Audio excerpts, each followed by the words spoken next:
A very good afternoon all of you. आज हम एक नए ट्रेनिंग उज्ज्वल रिसर्च ग्रुप के एक नए प्रोग्राम के बारे में जानकारी देंगे जिसका नाम है योगा एंड हेल्थ ट्रेनिंग, यानी कि योग एवं स्वास्थ्य प्रशिक्षण। तो योग एवं स्वास्थ्य प्रशिक्षण में सबसे पहले हम जानेंगे physical health benefits of yoga, यानी कि योग करने के शारीरिक फ़ायदे क्या हैं। Mental health benefits of yoga, यानी कि योग करने के मानसिक फ़ायदे क्या हैं। Integration of yoga in health training, yoga को किस तरह से हेल्थ ट्रेनिंग में यूज किया जाएगा, इसको भी बताया जाएगा। होलिस्टिक हेल्थ अप्रोच, यानी कि समग्र स्वास्थ्य विकास के बारे में भी बताया जाएगा। Physical health benefits of yoga के बारे में जानते हैं पहले। फ्लेक्सिबिलिटी एंड मोबिलिटी, यानी कि इससे हमारा शरीर फ्लेक्सिबल और मोबिलाइज होता है। जैसे रेगुलर योगा प्रैक्टिस करने से कई तरह के जो स्ट्रेचिंग टेक्निक्स हैं वो हमारे फ्लेक्सिबिलिटी को इम्प्रूव करते हैं। जैसे जितना हम अपने शरीर को फैलाते हैं उतना ही शरीर स्वस्थ रहता है। तो शरीर को स्वस्थ रहने के लिए जो स्ट्रेचिंग टेक्निक्स हैं वो काफ़ी यूजफुल होती हैं। और जो जॉइंट्स होते हैं, जॉइंट्स के पेन नहीं होते हैं, मोशन जो जॉइंट्स का होता है वो प्रॉपर होता है, इलास्टिसिटी बढ़ जाती है मसल्स की, और जो है कंफर्टेबिलिटी, जो हमारे दैनिक जीवन में दिनचर्या में सुविधा महसूस होती है। मोबिलिटी बढ़ने से क्या होता है कि बॉडी मूवमेंट्स और इंजरी का जो रिस्क होता है वो कम हो जाता है। और जो हम फिजिकल एक्टिविटी करते हैं, स्पोर्ट्स करते हैं, वर्कआउट करते हैं, डेली टास्क अपने जो डेली के काम हैं वो करते हैं, वो एक एक्टिव लाइफ स्टाइल की तरफ जाता है। और तीसरा, स्टिफनेस बढ़ती है। कंसिस्टेंट प्रैक्टिस, यानी कि नियमित अभ्यास अगर योग का किया जाए तो योग के नियमित अभ्यास से स्टिफनेस बढ़ती है। और ब्रीदिंग टेक्निक्स यूज करने से टेंशन कम होता है। डिप्रेशन और स्ट्रेस जैसी समस्याएं, डिस्कम्फर्टनेस, बेचैनी, ये सारी चीज़ें योग करने से दूर हो जाती हैं। तो इस तरह से फ्लेक्सिबिलिटी और मोबिलिटी बढ़ती है।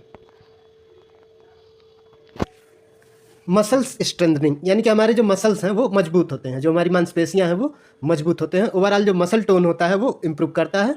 और जो आर्म्स हैं, लेग्स हैं, कोर हैं, ये हमारा जो स्टमक हो गया, आर्म्स, लेग, शरीर के सारे अंग सही तरीके से काम करते हैं, बैलेंस्ड रहते हैं और स्टेबल बनते हैं। अच्छे पोस्चर और बैलेंस बना के योग करने से ओवरऑल बॉडी कंट्रोल जो हमारा होता है वो काफ़ी इम्प्रूव होता है। अगला फ़ायदा जो है रेस्पिरेटरी फंक्शन, यानी कि हमारी जो श्वसन क्रिया है वो काफ़ी अच्छी हो जाती है। लंग कैपेसिटी बढ़ती है, आप खुलकर सांस ले पाते हैं और खुलकर सांस छोड़ पाते हैं। तो जो लंग की कैपेसिटी है वो बढ़ती है। और हार्ट कंट्रैक्शन, यानी कि हार्ट के सिकुड़ने की समस्या नहीं होती है, हार्ट की समस्याएं नहीं आती हैं, हृदय रोग से संबंधित बीमारियां नहीं होती हैं। ऑक्सीजन इनटेक आपका बढ़ता है।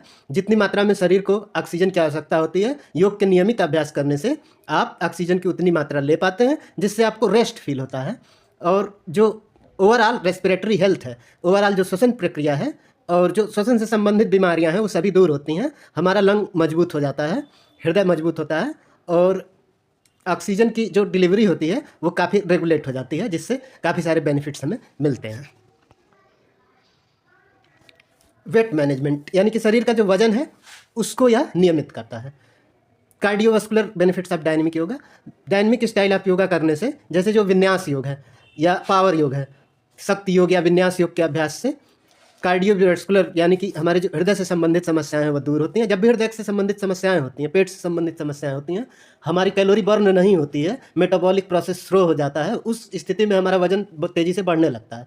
तो ये क्या करता है, जो योग है, विभिन्न प्रकार के योग हैं जो वेट मैनेजमेंट के लिए बहुत ही यूजफुल हैं। तो योग के नियमित अभ्यास से हम अपने वेट को कंट्रोल कर सकते हैं। मेरा खुद का वजन 78 kg था, लेकिन मैंने 1 महीने तक योग किया और कुछ हेल्थ टेक्निक्स को अपनाई, जिम अपनाया, तो मेरा वज़न इस समय 54 है। तो और बॉडी काफ़ी मतलब फ्लेक्सिबल फील करता हूँ, काफ़ी मतलब स्ट्रेस में काफ़ी सुधार हुआ है। तो ये सब सारी चीज़ें इम्प्रूव हुई हैं। मेरी ये खुद की जो एक्सपीरियंस है मैं ये आपसे शेयर कर रहा हूँ।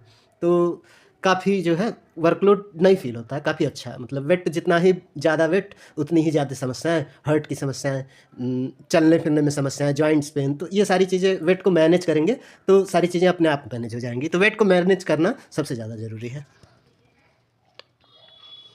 Mental health benefits of yoga के बारे में हम जानेंगे। स्ट्रेस रिलीफ मिलता है और जो हमारे पैरासिम्पैथेटिक नर्वस सिस्टम होता है वो इम्प्रूव हो जाता है, और जिससे शिफ्ट जो ये बॉडी के फाइट्स के लिए जो है शिफ्ट करता है, तो ये शिफ्ट जो है ओवरऑल स्ट्रेस को कम कर देता है और ग्रेटर सेंस ऑफ पीस यानी कि बहुत ही अच्छी शांति का अनुभव कराता है। कॉर्टिसोल प्रोडक्शन को ये कम करता है, घटा देता है, जिससे स्ट्रेस कम होता है, स्ट्रेस हार्मोन कम हो जाते हैं। एंजाइटी की समस्या, आजकल स्टूडेंट्स में एंजाइटी बहुत ज़्यादा मीन्स गुस्सा करना, ये सब सारी प्रॉब्लम्स होती हैं, तो वो सब सारी चीज़ें बहुत ही ज़्यादा कंट्रोल हो जाती हैं योगा करने से। प्रमोशन ऑफ रिलैक्सेशन एंड काम, योगा करने से आप खुद को रिलैक्स फील करते हैं, शांति का अनुभव करते हैं, और काफ़ी सारी ब्रीदिंग एक्सरसाइजेज हैं। जैसे एक आप एक्सरसाइज ले लीजिए जो हमारी हिंदी वर्णमाला है। हिंदी वर्णमाला क्या है? क ख ग घ अंग। जब भी आप बोलते हैं तो क बोलते हैं, ख बोलते हैं, तो ये क्या होता है? एक्सेल इनहेल, एक्सेल इनहेल, यानी कि सांस अंदर जाती है, सांस बाहर आती है। इस तरह से हमारी वर्णमाला का क्रम बनाया गया है। तो यह जो वर्णमाला जो बच्चों को पढ़ाया जाता है ना, खूब जोर जोर से पढ़ो, जोर जोर से पढ़ो, तो वर्णमाला का क्या महत्व है? वर्णमाला का यही महत्व है कि बच्चे सांस अंदर लेंगे, सांस बाहर जाएगी। तो वर्णमाला का क्रम इतना अच्छा बना हुआ है, इसी के लिए बना हुआ है कि उनकी जो लंग की कैपेसिटी होती है बढ़ जाती है, उनका हेल्थ अच्छा रहता है। और बड़े लोगों की तुलना में आप देखिए बच्चे काफ़ी शरारत करते हैं, खूब घूमते हैं, मस्ती करते हैं, मतलब बचपन का एक अलग ही मज़ा होता है। तो फिर वैसा ही बचपन आप अपने आप में एंजॉय करेंगे। जब आप स्ट्रेस में नहीं रहेंगे तो वैसा ही बचपन अपने आप में एंजॉय करेंगे। इम्प्रूव्ड मूड एंड क्लैरिटी, जो हमारा मूड स्विंग यानी कि मूड बार बार चेंज होना, कभी हम खुश रहते हैं, थोड़ी देर में नाराज़ हो जाते हैं, थोड़ी देर में मीन्स हमारा मूड बिल्कुल स्टेबल नहीं रहता, किसी को देख करके अट्रैक्शन में पड़ जाते हैं, तो फिर लगता है कि बस वही है। तो कभी कभी किसी को देख के आपको अट्रैक्शन फील ही नहीं होता। मीन्स ये मूड जो है आपका, स्ट्रेस में रहते हैं, चेहरा लटका हुआ रहता है, उदास रहते हैं, हैप्पी हो जाते हैं, मीन्स ये लगातार जो चेंजेज आते रहते हैं, ये जो मूड स्विंग की जो प्रॉब्लम है वो हट जाती है योग के नियमित अभ्यास से। इंक्रीज्ड प्रोडक्शन होता है किसका? एंडोर्फिन्स हार्मोन्स का इंक्रीज्ड प्रोडक्शन यानी कि बढ़ जाता है, और ये नेचुरल मूड एनहांसर्स होते हैं। मिल्क से भी एंडोर्फिन्स बढ़ता है। तो बट खाने पीने के साथ साथ ये भी ज़रूरी है कि हम योग करें और एक्सरसाइजेज जो होती हैं उसका नियमित अभ्यास करें। फोकस और क्लैरिटी बढ़ती है किसी भी चीज़ को समझने के लिए। कॉग्निशन, जो मैंने बताया था, संज्ञान, संज्ञान क्या है? चेतना शब्द से आया हुआ है। तो जब हम सचेत रहते हैं, सचेत अवस्था में रहते हैं, ग्रहणीय अवस्था में रहते हैं, हर चीज़ों को ग्रहण करते हैं। तो इसलिए मेरी जो पहली ट्रेनिंग थी mid brain activation, mid brain activation से क्या होता है कि बच्चा ग्रहण करने योग्य हो जाता है। कई बार ऐसा होता है कि आप काफ़ी सारे प्रशिक्षण करवाते हैं अपने कॉलेज कैंपस में, स्कूल कैंपस में, लेकिन उसका उतना ज़्यादा बेनिफिट इसलिए नहीं मिल पाता है क्योंकि बच्चा ग्रहण करने की क्षमता में है ही नहीं। प्रशिक्षक आया, उसने कहा कि बच्चों परीक्षा में तनाव से दूर रहने के लिए मैं तुम्हें ट्रेनिंग दूंगा। फिर कोई आया, अबेकस की ट्रेनिंग दूंगा, कोई कहेगा वेदिका मैथमेटिक्स सिखाऊंगा। अरे बच्चा जब ग्रहण करने की स्थिति में हो, उसका मिड ब्रेन एक्टिव हो, तब तो वो चीज़ों को सीख पाएगा। तो इसलिए yoga, health, mid brain activation, holistic development, ये सब ट्रेनिंग बहुत ही ज़्यादा ज़रूरी है। तो फोकस और क्लैरिटी को बढ़ाना बच्चों में, फोकस और क्लैरिटी जब तक नहीं बढ़ेगी तब तक बच्चा, ये जान जाओ कि क्लास में तो मन बिल्कुल नहीं लगा पाएगा। तो फोकस और क्लैरिटी को बढ़ाने के लिए भी योगा कराया जाता है, जिसमें जैसे एक त्राटक क्रिया हो गई, किसी जलती हुई मोमबत्ती का ध्यान करना। त्राटक क्रिया के नियमित अभ्यास से, हालांकि ये क्या है कि ये क्रिया काफ़ी देर तक तो बच्चा नहीं कर सकता है, 2 सेकंड कराइए, फिर धीरे धीरे उसका टाइम इम्प्रूव कराइए, तो इस तरह से उसकी फोकस और क्लैरिटी बढ़ेगी। बट ये है कि वो किसी ट्रेंड गाइड के अंडर में ही करानी चाहिए। इस तरह के प्रैक्टिसेस जो है काफ़ी हार्मफुल भी हो सकते हैं अगर गलत तरीके से किए गए तो। इसलिए हमेशा ट्रेंड गाइड के अंडर में या ट्रेंड गाइड का निर्देश मिला हो कि कैसे करना है, तब बच्चे काफ़ी अच्छे से समझ जाते हैं, उनकी फोकस और क्लैरिटी बढ़ती है। तो काफ़ी सारे हमारे पुराने एंशिएंट टेक्स्ट से, पतंजलि सूत्र से, तमाम सारी चीज़ों से तमाम सारी चीज़ें निकाली गई हैं, और सुश्रुत संहिता हो गया, इन सब सारी चीज़ों से निकाली गई हैं। और जो है फोकस और क्लैरिटी को बढ़ाने के लिए तमाम सारी चीज़ें, हेल्थ और न्यूट्रिशन में, जो हेल्थ पार्ट में जब हम डिस्कस करेंगे तो वहाँ पे बताएंगे कि क्या क्या चीज़ें हैं। और एंजाइटी और मेंटल फैटिक, मानसिक थकान और जो ये झुंझलाहट की स्थिति होती है, उसको ये काफ़ी हद तक कंट्रोल करता है, और एक balanced clear state of mind provide करता है, माइंड सेट अच्छा बनाता है। सेल्फ अवेयरनेस, इमोशनल बैलेंस की बात की जाए तो 6 काइंड ऑफ इमोशंस होते हैं, और ये सेल्फ अवेयरनेस यानी कि स्वयं के प्रति जागरूकता को बढ़ाता है। इमोशनल रिजलायंस मीन्स जो इमोशनल बैलेंस होता है, अप एंड डाउन, जो लाइफ के अप एंड डाउन है उनको सहने की क्षमता प्रदान करता है। कोपिंग विद चैलेंजेज इफेक्टिवली, हम जो भी लाइफ में चैलेंजेज आते हैं उसको काफ़ी प्रभावी ढंग से कर पाते हैं, फेस कर पाते हैं। जैसे माइंडफुलनेस अगर आप रेगुलर करें तो आपका माइंडसेट बहुत अच्छा हो जाता है, जो आपके पर्सनल और प्रोफेशनल ग्रोथ को बढ़ाता है। एनहांस्ड स्लीप क्वालिटी, 6 से 7 घंटे की स्लीप ज़रूरी होती है सबके लिए। तो 6 से 7 घंटे की स्लीप आज के डेट में तो आई नो ऑलमोस्ट 64% लोगों को 6 से 7 घंटे की स्लीप नहीं आती है ठीक से एडल्ट्स में। बच्चों में ऐसी प्रॉब्लम नहीं है, बट ये है कि एडल्ट्स में ऐसी प्रॉब्लम है। तो स्लीप रिडक्शन के लिए भी जो योगा टेक्निक्स बताई जाती हैं, काफ़ी सारे बच्चों में भी ऐसी प्रॉब्लम आती है कि वो बहुत कम सो पाते हैं। रात में 12 बजे सोएंगे, मॉर्निंग में 4 बजे जग जाएंगे, फिर 6 बजे पता चलता है कि वो स्कूल के लिए, फिर एक डिजीनेस होती है शरीर में उनके, वो डिजीनेस लेकर के, उसी डिजीनेस के साथ में वो लेजीनेस के साथ में वो स्कूल के कैंपस में जाते हैं, वहाँ उनका मन नहीं लगता। तो योग निद्रा के नियमित अभ्यास से क्या होगा कि पीसफुल नाइट स्लीप आएगी, रात में आराम से 6 से 7 घंटे सोएंगे, जिससे उनका हेल्थ बहुत ही बेटर होगा। Integration of yoga in health training, योग को स्वास्थ्य प्रशिक्षण में किस प्रकार से यूज किया जाएगा इसके बारे में भी बताया जाएगा। तो एरोबिक एक्सरसाइजेज के थ्रू जो कार्डियोवास्कुलर ट्रेनिंग होती है, यानी कि हमारे हार्ट से रिलेटेड प्रॉब्लम्स को दूर करने के लिए, लंग्स से रिलेटेड प्रॉब्लम को दूर करने के लिए जो ट्रेनिंग दी जाती है, वो फ्लेक्सिबिलिटी और स्ट्रेंथ को बढ़ाता है, और जो इंजरीज होते हैं उनके इंजरीज के प्रॉब्लम को कम करता है। जैसे जो हमारा ब्रेन हेमरेज क्या है, एक इंजरी है, तो एक्चुअली ब्रेन हेमरेज के पेशेंट को भी नहीं पता होता कि वो ब्रेन हेमरेज की कंडीशन में जाने वाला है। तो धीरे धीरे लोड लेता रहता है, मेंटल वर्कलोड लेता रहता है, और इधर उधर का स्ट्रेस, डिप्रेशन, तमाम सारी प्रॉब्लम लेता रहता है, और कभी ना कभी बर्नआउट हो जाता है। तो फिजिकल एंड मेंटल बर्नआउट से बचाता है। स्ट्रेंथ ट्रेनिंग के साथ में हम योगा को जोड़ सकते हैं, जैसे balance of strength and flexibility. Body जितना ही फ्लेक्सिबल होगा उतना ही ज़्यादा हमारा जो है क्या होगा कि वेल राउंडेड फिटनेस होगा। अच्छा फिटनेस होगा तो बॉडी उतना ही ज़्यादा फ्लेक्सिबल होगा, और बैलेंस्ड फिजिकल डेवलपमेंट होगा। और जो है ये joint mobility and muscles recovery जल्दी होता है योगा करने से, ऐसा कई सारे केसेस में पाया गया है। माइंड बॉडी वेलनेस को सपोर्ट करता है, जैसे फोकस और इमोशनल वेलबींग को काफ़ी अच्छा बना देता है। और जो फिटनेस ऑब्जेक्टिव्स होते हैं, जो हमारा शरीर फिट रहे, इस उद्देश्य के साथ अगर हम योगा करते हैं, और काफ़ी अच्छे से अगर प्रशिक्षक से अगर योग का प्रशिक्षण लिया जाए, तो काफ़ी अच्छा इम्प्रूवमेंट देखने के लिए मिलता है। मेंटल हेल्थ में तो योग 100% फ़ायदेमंद चीज़ है। तो ओवरऑल वेलनेस जो है, जो हमारा वेलनेस है, वो इम्प्रूव करता है, वाइटलिटी बढ़ती है। रिहेबिलिटेशन एंड रिकवरी, तो जैसे किसी सपोज अगर हम किसी गंभीर समस्या से जूझ रहे हैं जिसमें रिहेबिलिटेशन की ज़रूरत है, रिहेबिलिटेशन सेंटर्स तमाम सारे होते हैं। जैसे आपने सुना होगा कि नशा मुक्ति केंद्र, तो वहाँ पे क्या होता है कि रिहेबिलिटेशन ट्रेनिंग दी जाती है। तो जब रिहेबिलिटेशन का प्रोसेस होता है तो उसमें योगा के काफ़ी सारे टेक्निक्स बताए जाते हैं, और उन सब चीज़ों से बच्चों का नशा छूट जाता है।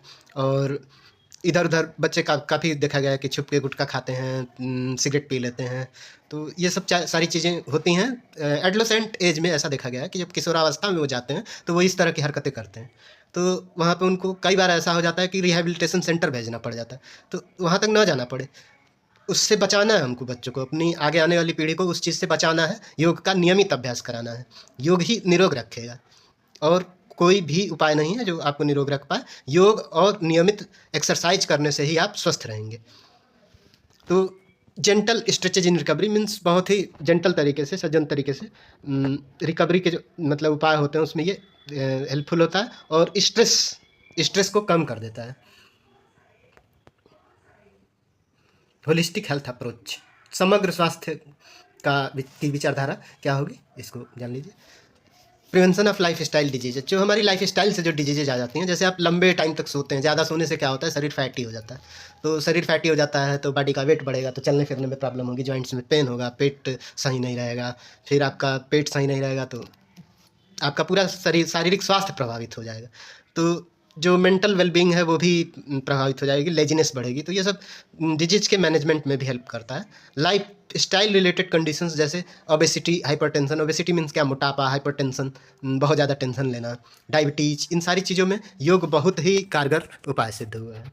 तो ये हेल्दियर लाइफ स्टाइल के लिए योग अपनाना जरूरी है। योग रखे निरोग। सर्कुलेशन जो होता है वो इम्प्रूव करता है। जो वेरियस पोस्चर्स होते हैं योगा के, वो हमारे जो चैनल होता है, ब्लड फ्लो का जो चैनल होता है उसको सही करता है। जो हमारे आर्टरी और विंस के थ्रू जो बॉडी में ब्लड फ्लो हो रहा है, उनको धमनी और शिराओं में जो रक्त का प्रवाह है उसको, सर्कुलेशन को सही करता है, और ओवरऑल हेल्थ को सही करता है।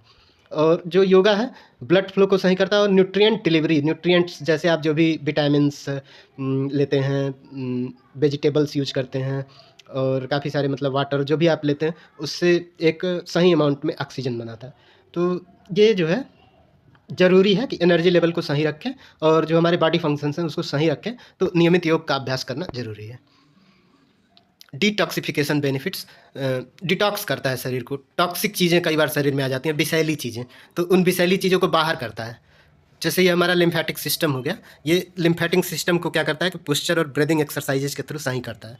तो जो टॉक्सिक मटेरियल्स होते हैं वो डिटॉक्सिफाई हो जाते हैं, यानी कि शरीर से जो भी अंदर जहर टाइप की चीज़ें, विष टाइप की चीज़ें हैं जो हमारे हेल्थ को ख़राब करती हैं, उन सारी चीज़ों को बाहर निकाल देता है। एनहांसमेंट ऑफ डाइजेशन, डाइजेशन अच्छा होता है जब पेट सही तो सब सही, तो इसलिए जो है पेट को सही रखना ज़रूरी है। तो डाइजेशन आपकी जो पाचन क्रिया को मजबूत बनाता है और पाचन क्रिया सही रहती है तो सारे ऑर्गन्स सही तरीके से वर्क करते हैं।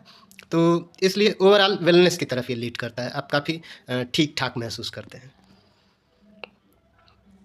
Comprehensive approach to wellness, physical और मेंटल हेल्थ में काफ़ी अच्छा कनेक्शन होता है। अगर हमारा फिजिकल हेल्थ अफेक्ट करता है तो हमारे मेंटल हेल्थ पर भी असर पड़ता है, वैसे ही हमारी सोच बन जाती है। जैसा हमारा शरीर होता है वैसी हमारी सोच बन जाती है। एक स्वस्थ शरीर में ही स्वस्थ मन का वास होता है, तो स्वस्थ शरीर बनाइए और स्वस्थ मन का वास अपने अंदर कराइए। तो जितना स्वस्थ आपका मन रहेगा उतना ही आप स्वस्थ सोचेंगे भी, और जैसा आप सोचेंगे वैसा आप बन जाएंगे। तो जैसा सोचेंगे वैसा बनना है, तो फिजिकल और मेंटल हेल्थ के बीच में बैलेंस रखना है। बैलेंस रखना है तो योगा करना है। जो योगा है उसको डेली रूटीन में लाना है, फिजिकल फिटनेस का एक लाइफस्टाइल का एक हिस्सा बना लेना है। ये संकल्प लेना पड़ेगा कि हाँ मुझे योगा पर डे करना ही करना है। अगर आपके पास वर्कशॉप से रिलेटेड कोई क्वेरी हो, 3 दिन का वर्कशॉप हम ऑर्गेनाइज कराते हैं, तो ये हमारी ईमेल आईडी और फ़ोन नंबर दोनों दिए गए हैं, इस पे आप संपर्क कर सकते हैं। हमारे ट्रेनर्स जो हैं ज़्यादातर ट्रेनर्स प्रैक्टिस्ड योगी हैं और काफ़ी सारे लोग विदेशों में भी जाकर आ चुके हैं। तो इसमें कोई डाउट नहीं है कि योग के नियमित अभ्यास से बच्चों का जो इम्प्रूवमेंट, समग्र विकास होगा ही होगा। धन्यवाद।